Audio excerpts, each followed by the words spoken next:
Jæja, þá ætla ég að fara í gegnum fyrsta hluta, sem sagt inngang og kynningu á tilraunum 4, þar sem við erum að nota jónaskipti eða anjónaskipti til þess að aðgreina jóni hliðarmálma. Og þetta eru jónir sem eru járn og kóbalt og nikkel. Þannig að markmiðið er að aðskilja jónirnar,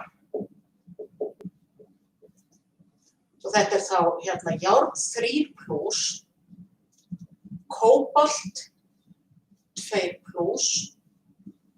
og nikkel 2+.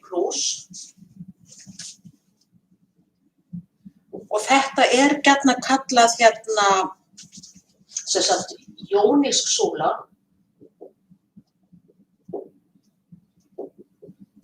Af því að hún sem sagt festir anjónir en hleypir katjónum í gegn. Og þá er sem sagt spurning hvernig, erum við með 3 katjónir. En það þarf að nota einhverja aðferð til þess að breyta þeim tímabundið í anjónum sem festast á súlunni og losna sér mishratt af. Og það sem við erum að tala um þegar við erum með súlur er að erum við með setjum þessa blöndu af öllum jónunum efst í súluna og látum þær síðan renna hér í gegnum þetta efni sem er þá þetta eiginlega efni sem aðskilur jónir og festir anjónirnar og hleypir það síðan mishratt í gegn eftir aðstæðum. Og svo söfnum við niður af því sem kemur, þannig að það sem hraðast í gegnum súluna kemur fyrst út og þetta er þá alltaf sett sýni í tilraunaglas. Þannig að fyrstu 5 millilítrarnir koma fyrst á súlunni og síðan koll af kolli og þetta allt 12 tilraunaglös sem við fyllum hér á eftir að hafa látið þetta fara í gegnum súlu. Það sem er fast í súlunni er burðarefni kallað. Svo erum við með ferðafasa, þá er það leysir sem er saltsýra, HCl, í þessu tilfelli sem fer þá í gegnum súluna. Við setjum alltaf nóg af henni, af vökvanum, þá má þetta aldrei þorna upp, þessi súla. Og síðan notum við vökvan til þess að ýta jónunum áfram og safna niður. Og svo munum við gera einhver próf til þess að athuga hvaða jón kom fyrst af þessum 3. Hvaða jón kom síðast og hvaða jón kom þá í miðjunni. Ef við komum til með að aðskilja þær. Og aðferðin er sú að þar sem anjónaskipti er að ræða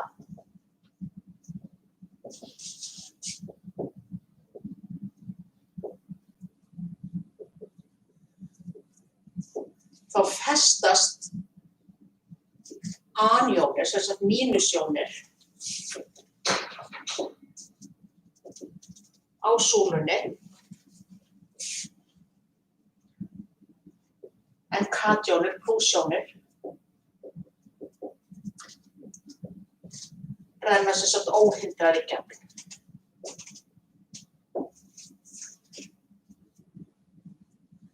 Þess vegna þarf að breyta katjónunum í anjónir.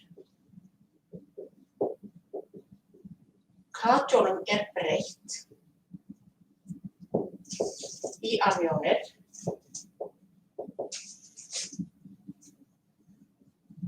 með því að hvarfa þær við nógu sterka lausn af saltsýru.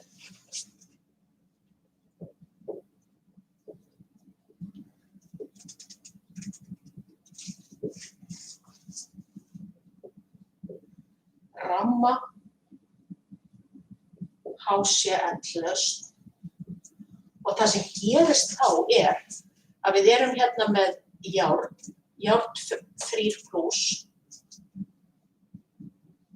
á uppleystu formi og það hvarfast við 6 klórjónir og það myndast jafnvægi sem gengur af því að þetta er rammlaust og við erum með mikið af þessum klórjónum og þá gengur jafnvægi sem sagt langt til myndefna og það myndast þessi hérna málmkomplex sem kallaður járn Cl6 og svo þetta 3- af því að við erum hérna með 6- á móti 3 plúsum og þetta hérna væri þá, þetta eru allt málmkomplexar sem myndast. Þetta hérna katjón. Þetta hérna hins vegar anjón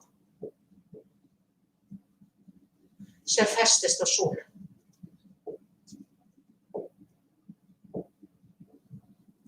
Og sama síðan með hin efnin að við erum með kóbalt 2 plús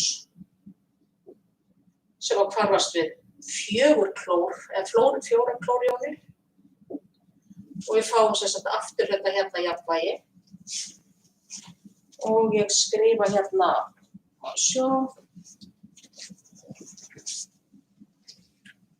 hérna myndast þá kóbalt F4, hérna erum við með 2-, það hérna allt að Q. Og síðan að lokum erum við með nikkel, 2 plús,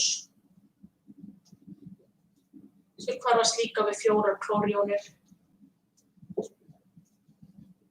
Og jafnvægið gengur þá líka til myndefna og það myndast nikkel. Þetta að vera flúor heldur klór.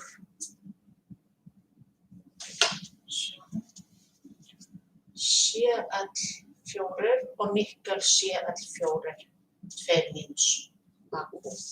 Og það sem sagt með þetta hérna allt saman náttúrulega þetta eru anjónir. Meðan við erum hérna með katjónir.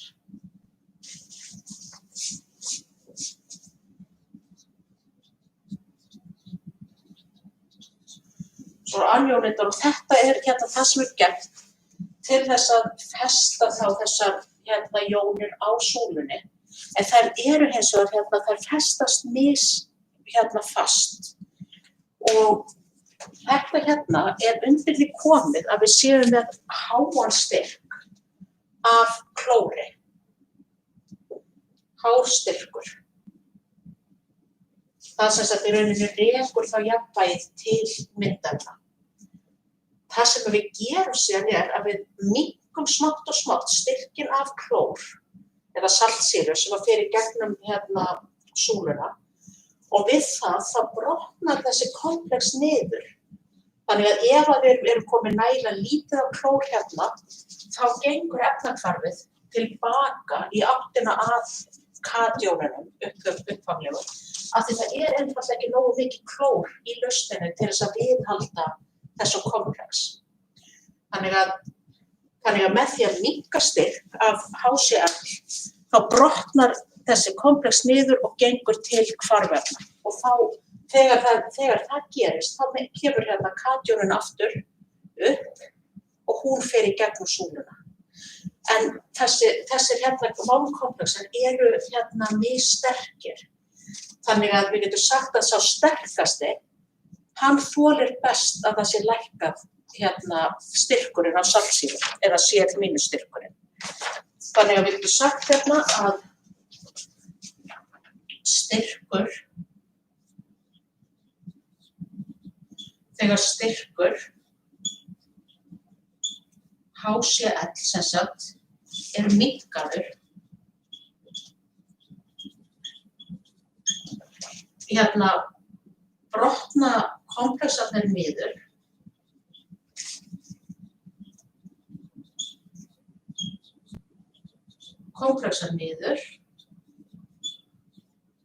og sem sagt jafnvægi, það þessi jafnvægi hér,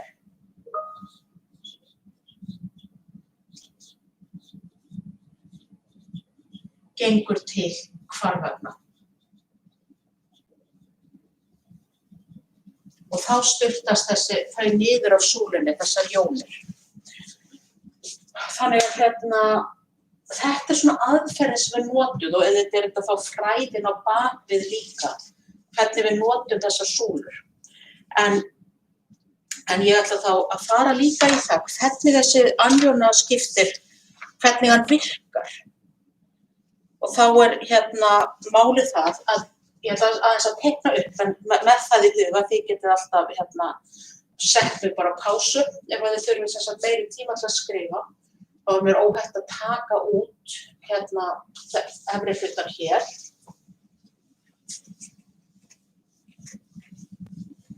Og sjáum hvernig þessi súla uppbyggð. Við erum með, sem sagt í þessu, sem þið sjáum nú kannski betur þegar komið í skólann, sem sagt hellingur af örlitlum kúlum sem búið að húða með efni sem að á sem sagt svona ammoníumjón sem að grípur anjónir. Og ég ætla sem sagt að teikna þetta upp.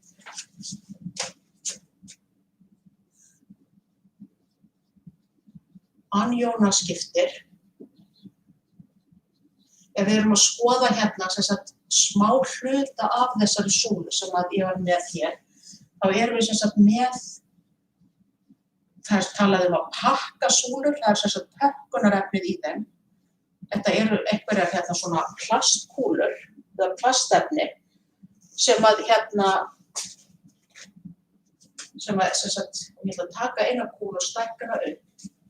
Þetta eru þá sem sagt bara plastkúla og á hana fest svona fjölliða sem að lítur einhvern veginn svona út. Það sem á eru svona bensenhópar.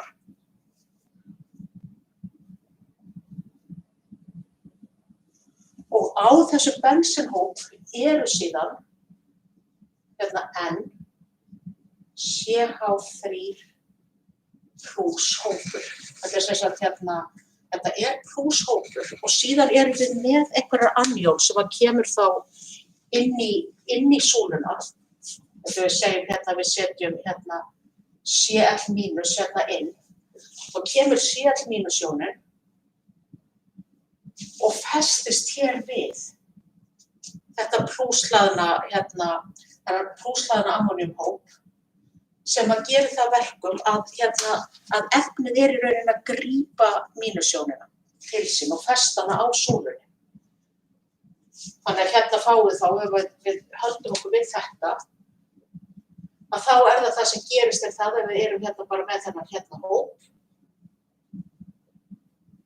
N CH3, þetta átti nú að vera 3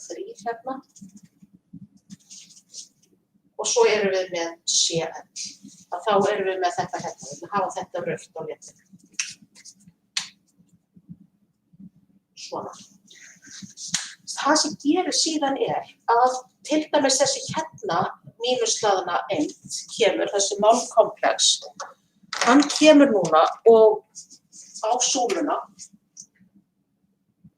sem FeCl6,3- og þeir sjá þetta tala anjónaskipti, það hægt að segja að hann skipti þá út.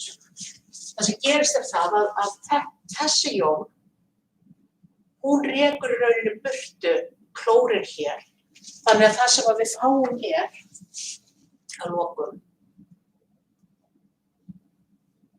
sem bensenhópur, oft þetta svona sýnt bara að þetta þá þessi keðja sem þetta á hér. Að þá komið N CH3 og síðan kemur þá þessi hópur FeCl6. Svo þannig að þetta festist þá á, sérstaklega festist á, en síðan gerist það náttúrulega að við minkum síðan styrkinn af HCl sem við erum að láta fara í gegn, byrjum á því að vera með þetta 9 mólar, endar í 1 mólar lausn. Og við það þá brotnar þetta niður og það þá bara járnjónin sem að fer svo út. Þannig að þannig getur sagt það að sterkasti málm eða stöðugasti málmkomplexinn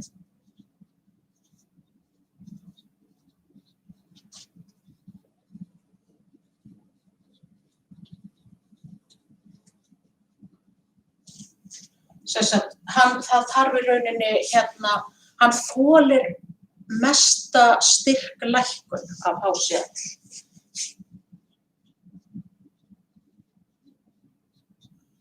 Lækkun á styrk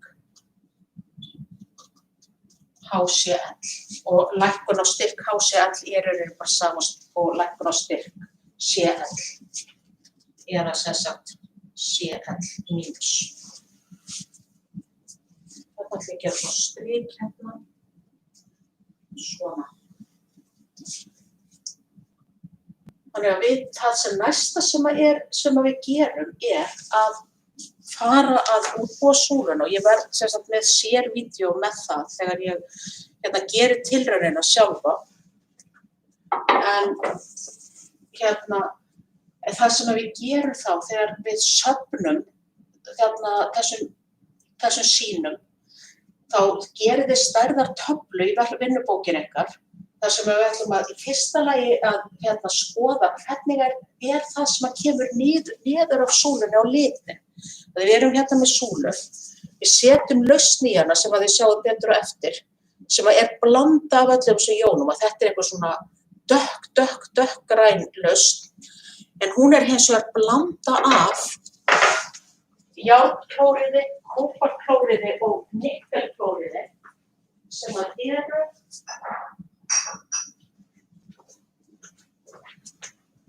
með þessa mismunandi liti að kóbalt er rautt og járnklórið er gult og nikkelklórið, þetta er grænt.